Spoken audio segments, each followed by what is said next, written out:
Alright, I am back to do another brief repair tutorial. This is one that somebody's been requesting for a while. I forgot your username, but there was somebody who kept asking how to kind of clean the viewfinder on a Nikon. And I'm going to show on an SP I have right here. The same thing will work more or less on an S3 or S4.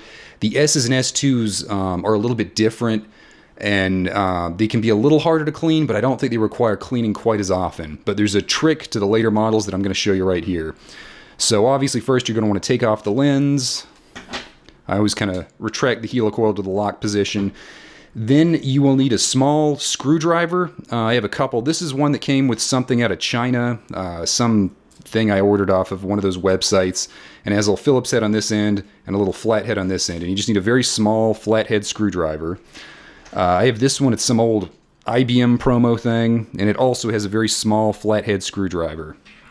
I'll just use this one because it's a little bit bigger.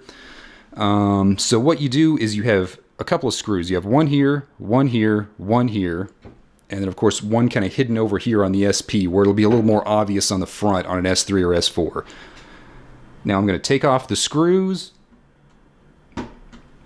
I also like to have a magnet right here just to kind of hold on to the screws. I find that to be a good way to not lose them.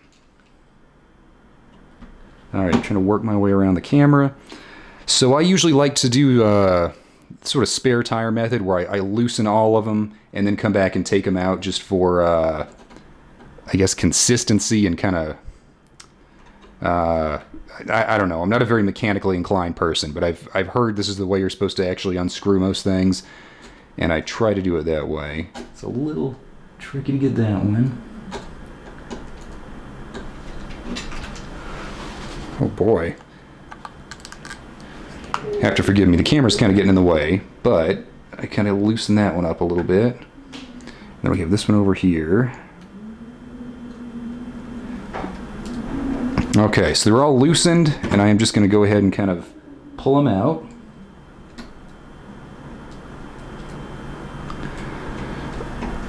Get my hand in the way so you can't see anything. Put that on the magnet. Move on to this one. Oh my god. Okay. Put that one on the magnet. Okay.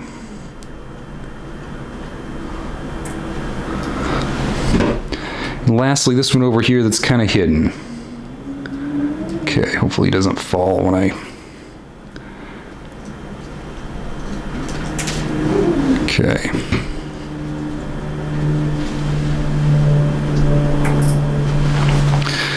Alright, so now you can carefully remove this this front plate. You do have to kind of move it around the little the focusing dial up here. And now you have what appears to be the exposed viewfinder, but it's not. This is actually, there's sort of a protective shield over it.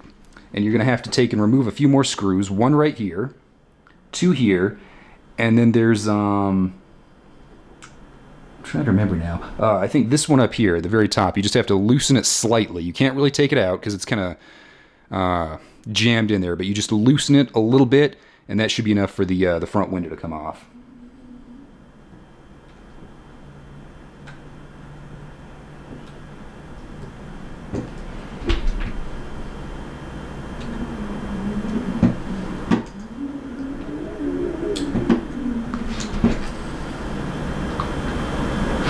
I was wrong. It's actually the screw right here in the upper right, and you'll just take that and you can only give it about a half turn, but that's all it really needs. Just loosen that up enough. It is not a hole. It's more of a sort of a C-clip type thing.